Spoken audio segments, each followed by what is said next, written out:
요한복음 9장 1절에서 41절까지인데요. 우리가 읽을 본문은 먼저 9장 1절에서 12절까지 읽고요.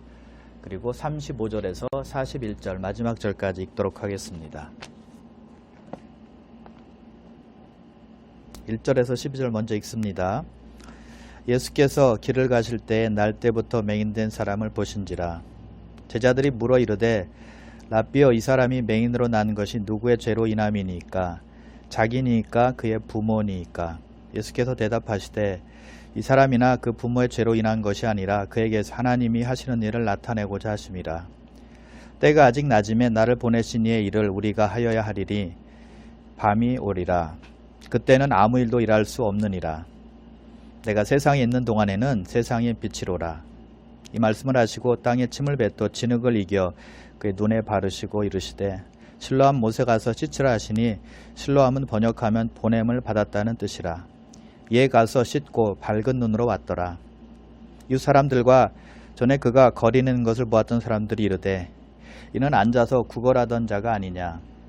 어떤 사람은 그 사람이라 하며 어떤 사람은 아니라 과 비슷하다 하거늘 자기 말은 내가 그라하니. 그들이 묻되 그러면 내 눈이 어떻게 떠졌느냐. 대답하되 예수라는 그 사람이 진흙을 이겨 내 눈에 바르고 나더러 실로암에 가서 씻으라 하기에 가서 씻었더니 보게 되었노라. 그들이 이르되 그가 어디 있느냐 이르시되 알지 못하노라 하니라.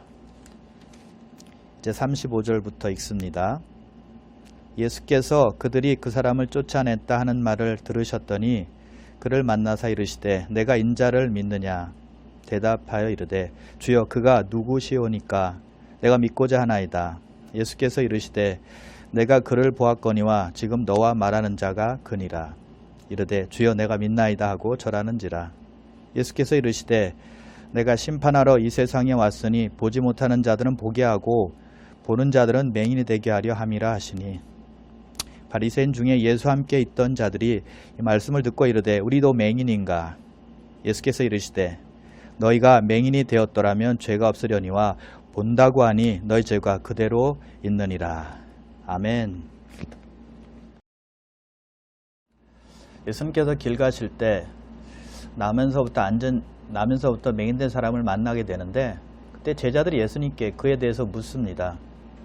예수님, 이 사람이 맹인된 것은 자기의 죄 때문입니까? 아니면 그의 부모 때문입니까? 라고 물어요. 그래서 예수님께서 대답하시죠. 그가 맹인된 것은 자기의 죄 때문도 아니고 부모의 죄 때문도 아니니라 라고 대답을 하십니다.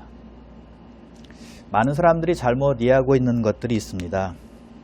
그 중에 하나는 지금 우리가 고통당하고 있는 것은 전생에 많은 죄를 또는 잘못을 졌기 때문에 그런 것이라고 생각하는 분들이 있어요.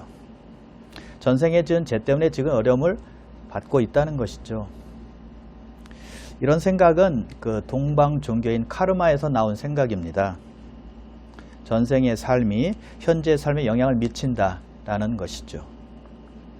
그러나 성경은 이렇게 밝히 말씀합니다. 히브리서 9장 27절인데요. 한번 죽는 것은 사람에게 정해진 것이요 그 후에는 심판이 있으리라. 사람은 한 번 사는 것이지 몇 번 사는 것이 아니라는 것입니다. 그러므로 지금 죽으면 끝나는 것이지 다음 생이 있는 것이 아니라는 거예요. 그래서 전생과 이생이 있는데 전생에서의 삶의 결과가 이생에 나타나는 것이 아니라는 것이죠. 그리고 또 한 가지, 부모의 죄 때문에 자녀가 고통받는 것이 아니라는 것입니다. 조상 때문에 내가 어려움을 당하는 것이 아니라는 거예요. 물론 성경에는 그와 유사한 그런 말씀이 있긴 합니다. 출애굽기 20장 5절에 있는데요. 하나님께서 이렇게 말씀하세요. 나를 미워하는 자의 죄를 갚되 아버지로부터 아들에게 3, 4대까지 이르게 하거니와 라고 말씀하고 있습니다. 자, 이 말씀은 아버지가 지은 죄처럼 자식이 죄를 지으면 하나님을 미워하는 것이 되기 때문에 그 자식도 그 자식의 죄 때문에 벌을 받게 된다는 것입니다. 부모의 죄 때문이 아니라 아버지를 따라서 지은 죄 때문에 심판받는다는 거예요. 여러분, 좋은 예가 이스라엘의 남북 왕들 아닙니까? 아버지를 본받아서 우상 숭배했던 자식들이 어김없이 심판을 받게 되었지 않습니까? 아버지 때문입니까? 조상 때문입니까? 아닙니다. 부모를 본받아서 자신들이 죄를 지었기 때문에 심판, 벌을 받게 되었다는 것이죠. 그래서 부모의 죄 때문에 자녀들이 하나님의 심판을 받는 것은 아니라는 것이죠. 그래서 성경은 모두가 회개하고 예수를 믿으면 구원받는다라고 말씀하고 있다는 것입니다. 죄 용서는 받는 것입니다. 하나님의 심판에서 면제된다라고 말씀하고 있다는 것이죠. 예외가 없습니다. 그래서 성경은 이렇게 우리에게 말씀해주고 있습니다. 신명기 24장 16절인데요. 아버지는 그 자식들로 말미암아 죽임을 당하지 아니할 것이요 자식들은 그 아버지로 말미암아 죽임을 당하지 않을 것이니 각 사람은 자기 죄로 말미암아 죽임을 당할 것이니라. 부모가 자식의 죄 때문에 죽지 않는다는 것입니다. 자식이 부모의 죄 때문에 죽지 않는다는 것입니다. 각자는 자기가 행한 죄 때문에 죽는다라고 성경은 분명히 말씀하고 있다는 것이죠. 그러므로 제자들의 생각은 잘못되었다는 것입니다. 자, 그리고 한 가지 더 우리가 생각해 봐야 될 것은요. 우리가 잘못하면 하나님은 즉시 우리를 벌하신다는 생각입니다. 가끔 우리가 누가 어려움을 당하는 모습을 봅니다. 그러면 저 사람 뭔가 잘못했기 때문에 벌받고 있는 거야 라고 생각할 때가 많다는 것입니다. 하나님께 잘못해서 벌받고 있다라는 생각이라는 것이죠. 욥의 친구들이 그랬습니다. 욥에게 네가 잘못해서 벌을 받고 있는 거야 라고 비난하지 않았습니까? 하나님이 하늘에서 우리가 잘못하는 것을 보고 있다가 우리가 잘못하거나 실수하면 즉시 응징한다 이렇게 생각을 하고 있다는 것이죠. 여러분 정말 하나님을 그렇게 생각하십니까? 그렇다면 오늘 예배 드릴 수 있는 사람은 아무도 없을 것입니다. 저도 마찬가지고요. 우리 하나님은 하늘에서 우리가 실수하는지 보고 있다가 우리가 실수하면 때는 요때다 하고 우리를 때리시는 분이 아니라는 거예요. 얼마나 오래 참으시고 얼마나 자비가 많으시고 긍휼이 많으신 분인지 모릅니다. 일부러 매를 들려고 존재하는 분이 아니라는 거예요. 우리가 행한 대로 갚는 분이었기 때문에 우리에게 독생자 예수 그리스도를 보내셨겠습니까? 그냥 죄중에 거하다가 죽게 내버려 두셨겠죠. 우리가 죄를 지은 대로 벌을 받는 다음에 우리는 다 죽어야 마땅한 사람들이라는 것이죠. 더럽고 초한 우리가 어떻게 살아남아 있을 수 있겠습니까? 그러나 우리 하나님은 사랑이 많으신 분이세요. 은혜가 끝이 없으신 분이라는 거죠. 물론 죄를 지으면 죄에 대한 심판이 있습니다. 성경에 많은 예가 나와 있는데 그 중에 우리가 잘 아는 것이 사울 왕의 예가 아니겠습니까? 역대상 10장 13절에 보면 사울이 죽은 이유를 이렇게 성경은 말씀하고 있습니다. 사울이 죽은 것은 여호와께 범죄하였기 때문이라. 그가 여호와의 말씀을 지키지 아니하고 또 신접한 자에게 가르치기를 청하고. 사울이 죽은 것은 하나님께 죄를 지어서 하나님께 불순종해서 또 더 나아가서 신접한 자에게 가서 가르침을 받았기 때문에 그가 죽었다라고 분명히 말씀하고 있다는 것이죠. 즉 불순종하면 죄를 지으면 벌을 받게 된다는 것입니다. 자, 그런데 하나님은 감정대로 말을 안 들으니까 기분 나빠서 벌을 내리시는 분이 아니라는 거예요. 이유가 다 있습니다. 목적이 다 있다는 것이죠. 말 안 들으면 무조건 가차없이 벌을 내리는 심판하시는 그런 하나님이 아니라는 것이죠. 사울왕이 불순종하며 죄를 지었기 때문에 그래서 하나님의 백성들을 온전히 인도할 수 없기 때문에 그를 패하시고 다윗을 세운 것입니다. 이유가 분명하지 않습니까? 그런데 여러분 중요한 것은 회개하며 용서해 준다는 것입니다. 할렐루야. 그리고 하나님은 우리를 시험하실 때가 있습니다. 아브라함에게 이삭을 바치라고 말씀하지 않으셨습니까? 그래서 우리가 기억할 것은 하나님께서 주시는 시험은 우리에게 고통을 주고 우리를 괴롭게 하고 못살게 굴기 위해서 시험을 주는 것이 아니라는 것입니다. 믿음의 시험입니다. 성장하라고 주시는 시험이라는 것이죠. 하나님께 주시는 징계도 마찬가지인데요. 그와 같은 뜻으로 주십니다. 사랑의 매라는 것이죠. 우리 자식들이 잘못해서 잘못된 길로 가고 있는데 가만히 두고만 볼 부모가 어디 있겠습니까? 매를 들어서라도 온전한 길로 가라고 하는 것이 부모의 마음 아니겠습니까? 하나님이 바로 그렇다는 것입니다. 하나님께 주시는 징계는 바로 우리를 위한 사랑의 매라는 것이죠. 그것을 깨달아야 된다는 거예요. 그러므로 시험이든 징계든 하나님의 동기는 사랑이라는 것이죠. 그래서 사랑의 하나님입니다. 그러므로 제자들이 질문하는 것은 옳지 않았다는 것입니다. 왜냐? 맹인이 앞을 못 보는 것은 죄 때문이다 라고 말했기 때문이죠. 그래서 우리는 어떤 사람이 고통을 받을 때 자기가 지은 죄 때문이야, 벌을 받는 거야, 하나님의 심판 때문이야 라고 쉽게 판단하면 안 된다는 거예요. 그것은 하나님과 그 사람과의 관계이지 우리가 관여해서는 안 되기 때문입니다. 하나님의 시험일 수 있고 하나님의 징계일 수도 있지만 그렇지 않을 수도 있다는 거예요. 그래서 우리가 판단할 문제가 아니라는 것이죠. 욥의 친구들이 그렇게 욥을 판단하다가 하나님으로부터 큰 책망을 받지 않습니까? 하나님께서 그들에게 크게 분노하셨어요. 그래서 욥에게 용서를 빌라라고 나중에는 말씀하시지 않습니까? 그런데 사람은 다 그런 것 같아요. 나와 관계가 안 좋거나 나를 좀 못 살게 구거나 나를 힘들게 한 사람이 잘못되면 하나님으로부터 벌을 받는 거야, 심판받는 거야 라고 생각하기가 쉽다는 것이죠. 그런데 그런 경우가 아닐 수 있다는 것입니다. 그리고 설령 그런 경우라 할지라도 그렇게 생각하지 말아야 한다는 것이죠. 근데 예수님의 제자들은 그렇게 생각했던 것입니다. 너무 쉽게 사람을 판단했다는 것이죠. 너무 일방적인 생각으로 판단한 거예요. 그러면 여러분, 남의 불행이나 슬픔이나 어려움이나 고난을 보면서 함부로 판단하는 것은 옳지 않다는 것을 꼭 기억하시기를 바랍니다. 그래서 예수님께서 제자들에게 이렇게 말씀하세요. 오늘 본문 3절인데요. 예수께서 대답하시되 이 사람이나 그 부모의 죄로 인한 것이 아니라 그에게서 하나님이 하시는 일을 나타내고자 하심이라. 죄 때문이라는 것입니다. 하나님께서 하시는 일을 보이고 나타내기 위함이라는 것입니다. 하나님의 영광을 드러내기 위함이라는 것이죠. 예수님께서 그렇게 말씀하시고 나서 땅에 침을 뱉으시고 진흙을 이겨서 그 맹인의 눈에 진흙을 바릅니다. 그리고 실로암 못가에 가서 씻어라라고 말씀하시죠. 그 사람이 그렇게 순종했더니 눈이 보이게 되었습니다. 앞을 보게 되었습니다. 눈이 떠져서 돌아온 것입니다. 놀라운 일이 벌어진 것입니다. 태어날 때부터 앞을 못 보던 맹인이 앞을 보게 되었다는 것이죠. 기적이 일어났습니다. 그러니 그를 아는 사람들이 난리가 나지 않았겠습니까? 어떤 사람들은 그 사람을 보면서 그 맹인이 맞아? 라고 의심까지 했죠.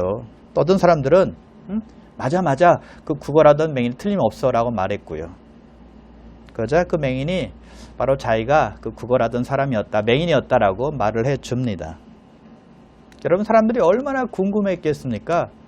도대체 어떻게 났는지, 갑자기 눈을 떴는지 무척 궁금해했죠. 평생 맹인이었던 사람이 고침받았으니 말입니다. 그래서 그 사람에게 물어요. 눈을 어떻게 떴느냐고. 그러자 그 사람이 자초지종을 다 말해줍니다.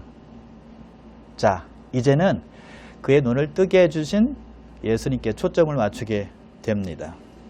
사람들이 예수님이 어디 있는지를 묻습니다. 당연히 궁금하겠죠. 근데 그 사람이 모른다라고 말합니다. 이미 예수님은 다른 곳으로 이제 가셨기 때문이죠. 그러자 그 사람을, 맹인되었던 사람을 바리새인들에게 끌고 갑니다. 바리새인들이 똑같이 질문을 해요. 어떻게 눈을 떴냐라고 물었고요. 그러자 그 사람은 예수님께서 진흙을 이겨서 자기 눈에 발랐고 자기는 실로암 못가에 가서 씻었더니 앞을 보게 되었다라고 말해줍니다. 자, 그 말을 들은 바리새인들의 반응은 어땠을까요? 두 그룹으로 나뉘었습니다. 한 그룹은 안식일에 그런 일을 한 사람은 죄인이야 라고 말했고요. 또 다른 한 그룹은 죄인이 어떻게 그런 일을 할 수 있어? 죄인이 아니야 라고 말했습니다. 자, 죄인이라고 말한 사람들은 안식일에 예수님께 그 일을 행했기 때문에 예수님을 죄인이라고 말한 것이었습니다. 왜냐하면 그 맹인을 고친 날이 바로 안식일이었기 때문이다라고 오늘 성경은 말씀하고 있죠. 그리고는 바리새인들이 다시 묻습니다. 너를 눈뜨게 한 그 사람을 어떻게 생각하느냐라고 묻죠. 그자 그 사람이 선지자니이다 라고 말합니다. 바리새인들이 예수를 책잡으려고 하는데 이 사람은 예수님을 두둔하는 겁니다. 선지자로 고백을 해요. 이 바리새인들 볼 때는 대화가 안 되는 거예요. 그자 바리새인들은 그가 맹인이었다는 것을 믿지 않습니다. 그리고 이제는 부모를 불러요. 그 아들이 맹인이었는지 묻습니다. 그리고 어떻게 해서 보게 되었는지를 또 물어요. 그자 부모가 그는 자기 아들인 것이 틀림이 없고 또 맹인으로 낳았다라고 고백을 합니다. 자, 그리고 나서 그의 부모가 이렇게 말해요. 21절인데요. 그러나 지금 어떻게 해서 보는지 또는 누가 그 눈을 뜨게 했는지 우리는 알지 못하나이다. 그에게 물어보소서. 그가 장성하였으니 자기 일을 말하리이다.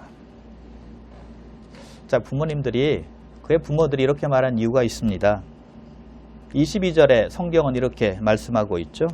그 부모가 이렇게 말한 것은 이미 유대인들이 누구든지 예수를 그리스도로 신하는 자는 출교하기로 결의하였으므로 그들을 무서워함이러라.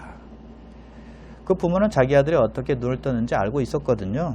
그리고 누가 눈을 고쳤는지도 알고 있었거든요. 근데 유대인들이 무서워서 대답을 하지 않은 것입니다. 만일 예수를 그리스도로 신하면 출교하기로 유대인들이 결의했기 때문이었습니다. 자, 여기서 우리는 바리새인들에 대해서 좀 생각해 봐야만 합니다. 바리새인들은 안식을 지키는 것을 아주 중요하게 여기는 사람들이었습니다. 그래서 예수님께서 안식일에 맹인을 고쳤다고 하자 예수님을 죄인으로 말한 것입니다. 정죄했다는 것이죠. 안식일은 하나님께서 정하신 날이었습니다. 지켜야 돼요. 근데 10계명의 제4계명에 보면 성경은 이렇게 말씀하고 있죠. 안식일을 기억하여 거룩하게 지키라. 엿새 동안 열심히 일하고 제7일에는 쉬라고 말씀하신 것입니다. 본인뿐만이 아니라 가족들도 다 쉬게 했습니다. 이유는 하나님께서 6일 동안 천지를 창조하시고 7째 날에 안식을 하셨기 때문이죠. 자, 그렇다면 예수님께서 맹인을 고쳐주신 것이 안식을 범한 것인가요? 노동하지 말라. 그 대신 쉬라라고 말씀하신 것이지 선한 일도 하지 말라라는 뜻이었나요? 한 번은 예수님께서 회당에 들어가셨는데 손 마른 자가 있었습니다. 사람들이 예수님께 안식일에 병을 고치는 것이 옳습니까? 라고 물었습니다. 예수님을 고발하기 위함이었어요. 그저 예수님께서 이렇게 말씀을 하십니다. 너 중에 어떤 사람이 양 한 마리가 있어 안식일에 구덩이에 빠졌는데 그 양을 건지지 않겠느냐? 하물며 사람이 양보다 얼마나 더 귀하냐? 그러므로 안식일에 선을 행하는 것이 옳으니라. 안식일에 선을 행하는 것이 옳다는 것입니다. 그래서 예수님께서 맹인을 고쳐주신 것은 당연히 선한 일이고 옳은 일을 하셨다는 것이죠. 그러나 바리새인들은 분노했고 예수님을 죄인으로 몰고 있는 것입니다. 여러분, 맹인이 앞을 보는 것보다 새 출발하는 것보다 더 기쁜 일이 있나요? 그것보다도 아름다운 일이 있나요? 그렇다면 함께 즐거워해야죠. 함께 기뻐해야죠. 축복해 줘야 되는 것 아닙니까? 하나님께 감사와 찬양과 영광을 돌려야죠. 그런데 그런 핵심은 아랑곳하지 않고 누가 잘못했는지 그것만 꼬투리 잡으려고 했다는 것이죠. 하나님께서 율법을 주신 올바른 목적은 이해하지 못한 것입니다. 전혀 알지 못했습니다. 아니, 이해하려고도 하지 않았다는 것이죠. 그들 마음속에는 선한 것이 없었다는 것입니다. 우리들은 어떻습니까? 어떤 일이 생기면 어떤 인간적인 판단이 앞서지는 않는지요. 우리가 정해놓은 룰 안에 들어오지 않으면 가차없이 정죄하지는 않는지요. 사실 바리새인들은 율법 이외에 율법을 해석해서 자기들이 정한 법들이 또 있었습니다. 이것을 성경에 보니까 장로들의 유전 또는 조상들의 유전 이렇게 부릅니다. 그들이 정해놓은 안식일에 관한 법만 해도 총 39조 234개의 조항들이 있었습니다. 율법을 자기 마음대로 해석해서 만들어 놓은 법들이에요. 거기에 맞지 않으면 율법을 어긴다고 비난하고 가차없이 죄인이라고 단정지었다는 것이죠. 지금도 그런 분들이 있을까요, 없을까요? 성경을 자기 마음대로 해석해서 자기들에게 맞는 법을 만들어 놓고 누가 걸리면 비난하는 사람들이 있다는 것이죠. 그러면 현대판 바리새인들이 되는 것입니다. 그래서 바리새인들은 장로들의 유전에 맞지 않으니까 예수님을 죄인으로 몰고 가고 있다는 것이죠. 여러분, 맹인되었다가 앞을 보게 된 사람과 그의 가족과 그의 친구들과 그의 이웃들은 얼마나 기뻐했을까요? 오늘 본문엔 잔치를 벌였다는 말은 없습니다. 잔치를 벌일 분위기도 아니었고요. 그러나 잔치를 벌일 만큼 큰 사건이 벌어진 것이죠. 그들은 흥분하며 기뻐했을 것입니다. 하나님을 찬양하고 하나님께 영광 돌렸을 거예요. 왜요? 맹인의 삶에 놀라운 변화가 일어났으니까요. 날 때부터 앞을 못 보던 사람이 앞을 보게 되었으니까요. 그러나 바리새인들 보세요. 맹인이 고침 받았다는 것을 좋아하는 기쁨을 그런 만끽하기는커녕 아주 못마땅하게 생각했다는 것이죠. 고친 사람을 찾으려고 혈안이 되어 있었다는 것입니다. 경찰이 범인을 신문하듯이 맹인되었던 사람과 그 부모를 신문하고 있지 않습니까? 한쪽에서는 그렇게 기뻐했지만 다른 한쪽에서는 아주 불쾌하게 생각하고 있었다는 것이죠. 여러분, 누가 좋은 일이 생기면 기쁨으로 함께 동참해야만 합니다. 따지거나 판단하지 말고요. 누가 영적으로 살아나는 사람이 있다면, 변화되는 사람이 있다면 축하해주고 축복해주고 격려해주고 하나님께 감사와 찬양을 올려야 될 줄 믿습니다. 이상하게 보거나 꼬투리 잡는 것은 삼가야 된다는 것이죠. 찬물 끼얹는 일을 하지 말아야 돼요. 주님께서 어떤 사람에게 일하시는 것을 보면 함께 즐거워야 되고 함께 기뻐해야 된다는 것입니다. 이것이 우리가 해야 될 일이에요. 하나님이 하시는 일을 보면서도 감동이 없고 감격이 없으면 안 된다는 것입니다. 그럴 때 감정이 살아나야 돼요. 그럴 때 흥분하는 것은 괜찮습니다. 어떤 사람은요, 다른 일에는 흥분 잘하고 기뻐하고 웃고 즐거워하고 막 감격해하고 박수칩니다. 근데 하나님께서 하시는 일을 보는데도 불구하고 냉랭한 사람들이 있어요. 아무런 감흥이 없습니다. 감격이 없어요. 기뻐하거나 하나님께 영광 돌리지도 않습니다. 이러면 안 된다는 거예요. 하나님이 하신 일에 대해서 기뻐해야 된다는 것이죠. 감격하며 경의를 표해야 된다는 거예요. 또 더 나아가서요, 다른 사람에게 하나님의 역사에 대해서 말할 줄도 알아야 되잖아요. 하나님의 역사를 증거하는 것입니다. 보험서에 보면 예수님께서 많은 기적을 일으키셨는데, 일으키신 다음에 그 당사자에게 나에 대해서 말하지 말라라고 주의를 주세요. 그것은 아직 예수님의 때가 이르지 않았기 때문에 그렇게 조심시킨 것입니다. 그런데 그 예수님의 기적, 고침받은 사람이 가만히 있었나요? 천만에요. 마음이 너무 뜨거워서 하나님을 만난 기쁨 때문에 동네에 가서 다 전했지 않습니까? 기쁨을 감출 수가 없었다는 것입니다. 예수님에 대해서 말하지 않을 수가 없었다는 거예요. 그런데 오늘 본문의 바리새인들 보세요. 하나님의 일을 보았잖아요. 귀로 들었잖아요. 근데 전혀 감동이 없습니다. 감동은커녕 기적을 일으키신 예수님을 잡으려고 눈에 불을 켜고 있다는 것이죠. 예수님을 믿으려는 마음도 없었고 능력을 보이신 예수님을 따르려는 마음 더더욱 없었다는 것이죠. 이게 그들의 신앙의 현 주소였다는 것이죠. 슬픈 일입니다. 그들은 지도자였지 않습니까? 그들이 생각하는 것은 오직 한 가지였습니다. 예수님을 책잡으려는 마음뿐이었다는 것이죠. 비난하고 욕하고 또 죄인으로 정죄하기에 바빴다는 것이죠. 자, 그리고 바리새인들은 아마도 정치적으로 예수님을 이용하려는 속셈도 있었을 것입니다. 예수를 죄인으로 몰아야 그를 따르던 백성들이 자기들의 돌아올 것 아니겠습니까? 여러분, 보통 세상 정치인들을 보면 그런 것 같아요. 특히 선거 때가 되면 그 상대 정당의 정치들을 비난하죠. 또는 문제점을 찾아서 뉴스에 흘리기도 합니다. 상대방을 눌러야 자기가 설 수 있기 때문입니다. 살아남기 위해서 남을 죽이는 거예요. 바리새인들이 아마 그런 마음이 많았을 겁니다. 예수님께서 기적을 일으키시자 많은 사람이 따랐거든요. 그렇게 되면 자기의 위치가 약해질 것은 뻔한 일이잖아요. 예수님을 밟고 넘어뜨려야 자기들의 위치가 견고해지거든요. 그런 영적인 지도자가 아니라 정치적 지도자로 행세하려고 했다는 것이죠. 아니, 이미 행세하고 있었고요. 믿음의 공동체는 절대 그러면 안 되죠. 망하는 길입니다. 사람이 중요하고 영혼이 중요한 것이죠. 다른 것에 신경 쓰면 안 됩니다. 영혼이 구원받고 삶 속에서 제자로 살아가는 것보다 더 중요한 것은 없기 때문이에요. 사람을 살려서 예수님의 삶을 살 수 있도록 도와주는 것이죠. 인도해 주는 것이죠. 교회는 기업이나 정치인들처럼 운영돼서는 안 된다는 것입니다. 교회 안에 그런 정신없는 사람들이 많아지면 바리새인들처럼 세력이나 잡으려 하고 주인의 행세하게 되는 것이죠. 그러면 교회가 아니라 이해관계로 보이는 세상의 어떤 그룹과 마찬가지가 되는 것이죠. 그러면 누가 영혼 구원 받아도 변화되어도 큰 기쁨이 없습니다. 크게 상관하지 않는 겁니다. 왜요? 자기들의 유익만 보기 때문이죠. 이런 슬픈 일이 벌어질 수 있다는 것입니다. 그리고 맹인의 부모님은 그 사람이 자기의 아들이었다라고 말하고요. 또 날 때부터 앞을 보지 못했다라고 말합니다. 그런데 아쉬운 것이 한 가지 있어요. 그 부모님은 누가 자기 아들을 고쳐주었는지 알았거든요. 근데 그것을 말하지 않았다는 것입니다. 숨긴 거예요. 자기 아들이 다 장성했으니 그에게 가서 물어보시오라고 바리새인들에게 말했잖아요.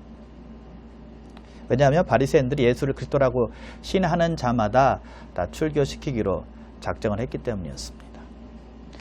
그 당시 출교는 회당에서만 쫓아내는 정도가 아니었습니다. 유대인의 공동체에서 쫓아내는 것이었어요. 그래서 출교를 당하면 많은 것을 상실당할 수 있었습니다. 그래서 그 맹인되었던 부모님들의 마음을 충분히 이해할 수는 있어요. 그러나 여러분 생각해 보십시오. 평생을 앞을 못 보고 살았던 자기 아들이 고침받았어요. 불행했던 아들이 이제는 행복하게 살 수 있는 길이 열렸다는 것이죠. 그런데 그들은 고쳐주신 분이 예수님이라는 사실을 알았어요. 그것을 안다면 그렇게 쉽게 모른다라고 말할 수 있을까요? 그런 아쉬움이 좀 남는다는 것이죠. 자기 아들이 고침받았을 때는 얼마나 기뻐했을까요? 그런데 불이익을 받을까 두려워서 즉시 예수님을 모른다라고 말했다는 것입니다. 그리고 더 나아가서 자기 아들에게 물어보시오라고 말했다는 거예요. 아들에게 책임을 지운 것이죠. 어려움을 알자 그것을 피하려고 자기 아들에게 다 떠넘긴 겁니다. 여러분들 심하지 않습니까? 정말 자식이 고침받은 것을 기뻐하고 감사하는 부모라면 아들 대신에 자신들이 어려움을 지겠다라고 말해야 옳은 것 아니겠어요? 좀 씁쓸함이 있습니다. 바리새인들에게 가서 예수라는 분이 우리 아들을 고쳐주었습니다 라고 말했다면 얼마나 좋았을까 하는 진한 아쉬움이 남는 거죠. 여러분 부모 입장에서 보면 자기 아들을 고쳐준 사람은 자기 자신들을 고쳐준 거랑 마찬가지 아닙니까? 새로운 삶을 준 거잖아요. 엄청난 은혜를 받은 거잖아요. 물론 겁나고 또 무서운 것은 이해는 갑니다. 아브라함도 애굽 왕에게 그리고 아비멜렉 왕에게 자기 아내를 누이라고 속였으니까요. 근데 그때는요 자기가 죽을까 봐서였습니다. 자기가 정말 위험할까 봐 아브라함은 그런 거짓말을 했어요. 물론 그렇게 해서도 안 되는 거죠. 근데 오늘 본문의 경우는 좀 다릅니다. 위험한 것은 없었어요. 좀 어려움을 당하는 정도였다는 것이죠. 그런데 이 부모는 예수님의 은혜를 잊어버렸고요. 또 아들에게 모든 책임을 떠넘겼다는 것이죠. 자기 아들에게 새로운 삶을 주신 분께 또 그리고 자기 아들에게 바르지 못한 행동을 한 것이죠. 우리도 하나님의 자녀로서 그리고 우리 자녀를 가진 부모로서 좀 생각해 봐야 될 것이 아닌가 그렇게 생각합니다. 자, 그리고 나서 바리새인들이 다시 맹인되었던 사람을 불러서 말하죠. 24절에 보니까 너는 하나님께 영광을 돌리라. 우리는 이 사람이 죄인인 줄 아노라. 예수님을 죄인이라고 단정짓습니다. 자, 그 사람이 말하죠. 그가 죄인인지 내가 알지 못한 아직 한 가지 아는 것은 내가 맹인으로 있다가 지금 보는 그것이니이다. 그들이 또 물어요. 그 사람이 무엇을 하였느냐? 어떻게 눈을 뜨게 하였느냐라고 묻죠. 그 사람이 이런 말을 합니다. 내가 이미 일렀어도 듣지 아니하고 어찌하여 다시 듣고자 하나이까? 당신들도 그의 제자가 되려 하나이까? 바리새인들이 어처구니가 없다는 뜻으로 그 사람에게 욕을 합니다. 이렇게 말하죠. 너는 그의 제자이나 우리는 모세의 제자라.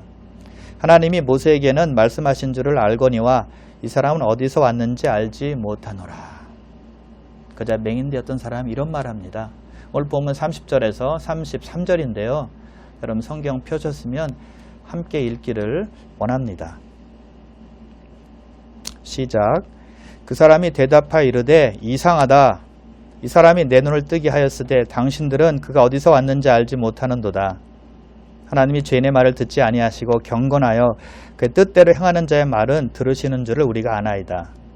창세 이후로 맹인으로 난 자의 눈을 뜨게 하였다함을 듣지 못하였으니 이 사람이 하나님께로부터 오지 아니하였으면 아무 일도 할 수 없으리이다.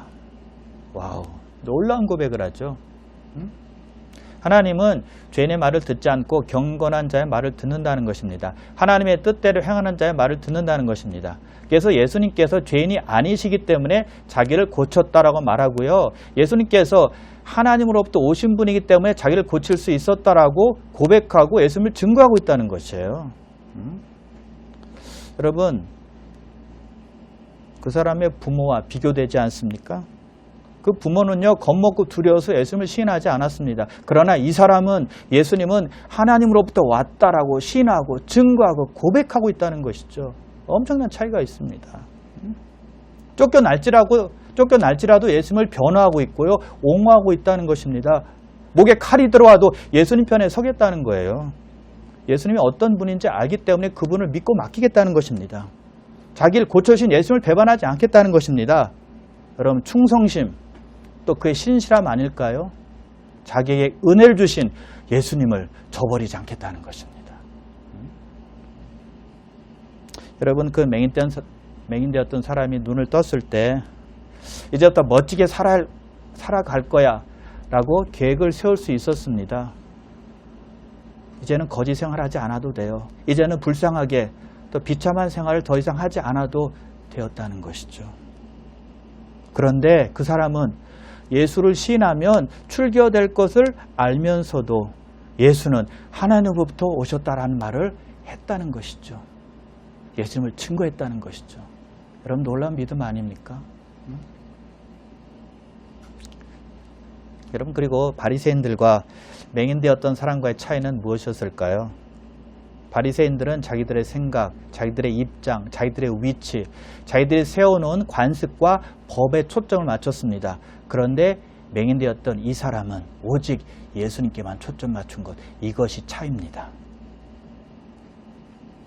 여러분, 우리의 믿음이 언제 굳건해지고 언제 자라날 수 있을까요? 세상이 우리를 어떻게 생각하는지에 초점 맞추는 것이 아니라 예수님께 초점 맞출 때, 즉 예수님께서 우리를 어떻게 보는지에 초점 맞출 때 우리는 믿음이 자라날 수 있습니다. 예수님께서 우리를 위해서, 우리의 구원을 위해서 하신 일에 초점 맞출 때 우리의 신앙이 자라갈 수 있다는 것입니다. 그때 우리가 성장합니다. 믿음의 반석 위에 설 수 있게 된다는 것이죠. 사람에게 초점 맞춰도 안 됩니다. 어떤 사상이나 어떤 제도나 의식도 안 됩니다. 예수님께 초점 맞춰야 우리의 신앙이 자라갈 수 있다는 것이죠. 왜요? 예수님께서 믿음의 주요, 또 우리를 온전케 하시는 분이기 때문에 그렇습니다. 그저 바리새인들이 그 사람을 내쫓습니다. 화가 나서 출교시킨 거예요. 사실 그 사람의 말이 맞거든요. 틀린 것이 하나도 없어요. 자기들이 틀린 걸 알았거든요. 그러니 뭐 분노할 수밖에 없죠. 반박할 말이 없는 거예요. 하나님은 죄인이 아니라 경건한 사람의 말을 듣는다. 그래서 예수님은 하나님께로부터 오신 분이다. 틀린 말이 전혀 없거든요. 그래서 하는 말이, 내가 죄 가운데서 태어나 소리를 가르치느냐라고 말하는 것이죠. 할 말이 없으니 또 죄인 취급하는 거예요. 여러분, 근데 이 이야기는 여기서 끝나지 않습니다. 그가 쫓겨난 것으로 끝나지 않는다는 거예요. 예수님께서 그 사람을 만나러 오셨습니다. 직접 찾아오신 것입니다. 그럼 이런 축복이 어디 있습니까? 이런 특권이 어디 있어요? 여러분, 우리가 사람으로부터 상처받고 괴로움받고 또 고난당할 때 우리 하나님께서는 우리에게 직접 찾아오셔서 우리를 위로해 주십니다. 우리에게 힘을 주십니다. 믿으시길 바랍니다. 하나님께서 우리를 찾아오실 때는요, 우리의 어떤 고통과 아픔도 다 사라지게 되어 있습니다. 상처는 다 아무입니다.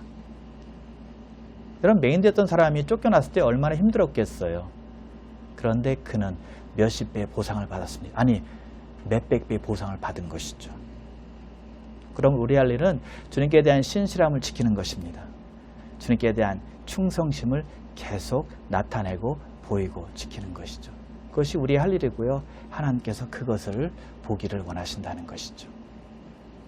그것이 가장 우리가 해야 될 일이라는 것입니다. 주님께서 그 사람이 오셔서 말씀하세요. 내가 인자를 믿느냐. 주님께서 그에게 찾아오셔서 구원으로 인도하는 초청을 하고 있는 것입니다. 주여 그가 누구시오니까 내가 믿고자 하나이다 라고 말하죠. 예수님께 대답하십니다. 지금 너와 함께하는 자가 너와 말하는 자가 바로 그이니라 라고 대답해 주시죠. 자신이 하나님의 아들 메시아라고 밝히고 있는 것입니다. 그러자 그 사람이 주여 내가 믿나이다 라고 하며 예수님께 절을 합니다. 그 사람은 하나님의 아들 메시아께 경배하고 예배하고 절하고 있다는 것이죠. 그런 가장 큰 축복, 영생을 얻게 된 것입니다. 그리고 이 사건은 예수님의 중요한 말씀과 함께 끝이 나게 됩니다. 영적인 장님이라고 인정하는 사람은 예수님을 통해서 다시 볼 수 있게 되지만 영적으로 본다고 거짓말을 하면 그 사람은 계속 장님으로 남아있게 된다는 것이죠. 바리새인들처럼 장님인데 아니라고 말하면 죄가 그대로 있다는 거예요. 그러나 인정하고 회개하면 용서함 받고 자유함을 얻게 된다는 것입니다. 여기서 예수님은 아주 심플한 복음의 메시지를 우리에게 주고 있습니다. 믿고 회개하고 믿으면 영생을 얻게 된다. 그렇지 않으면 거부하면 영원한 심판에 처하게 된다라고 말씀하시는 것이죠. 둘 중에 하나라는 것입니다. 중간은 없다라고 말씀하고 있는 것입니다. 여러분, 우리 모두는 맹인되었다가 다시 볼 수 있게 된 사람들이 아닐까요? 영적 장님이었다가 이제는 영적인 눈을 떠서 예수님을 보게 되고 소망을 갖게 된 사람들이 저와 여러분들이 되었다라고 믿습니다. 이것은 정말 부인할 수 없는 사실이죠. 맹인되었던 사람이 오늘 본문에 보니까 눈을 떴을 때 이런 놀라운 고백을 합니다. 이 고백이 저와 여러분들의 고백이 되길 원합니다. 25절에 나와 있는데요. 한 가지 아는 것은 내가 맹인으로 있다가 지금 보는 그것이니이다.